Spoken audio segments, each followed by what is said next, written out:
दिव्य रथ बड़दांडा पर उमड़ती श्रद्धा और हर ओर गूंजता जय जगन्नाथ। पुरी की पहचान कुछ ऐसी ही है।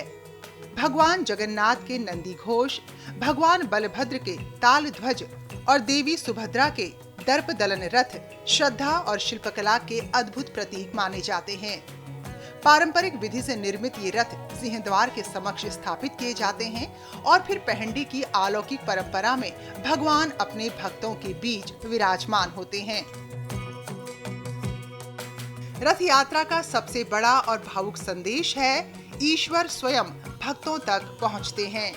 गजपति महाराजा द्वारा छेरा पहरा की परंपरा बताती है कि भगवान के समक्ष राजा और प्रजा का भेद मिट जाता है।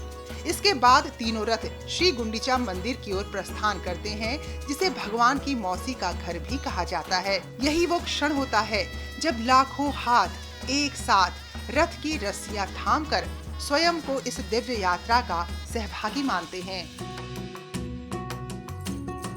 पुरी की रथ यात्रा केवल ओडिशा का पर्व नहीं, बल्कि भारत की सांस्कृतिक चेतना का उत्सव है। देश विदेश से आने वाले श्रद्धालु इस दिव्य परंपरा के साक्षी बनते हैं। विशाल जनसमूह, अनुशासित व्यवस्थाएं और सेवा की भावना इस आयोजन को विश्व के सबसे बड़े धार्मिक समागमों में विशिष्ट स्थान दिलाती है। यहाँ आस्था केवल मंदिर की चौखट तक सीमित नहीं रहती, बल्कि पूरे नगर को एक जीवंत तीर्थ में बदल देती है।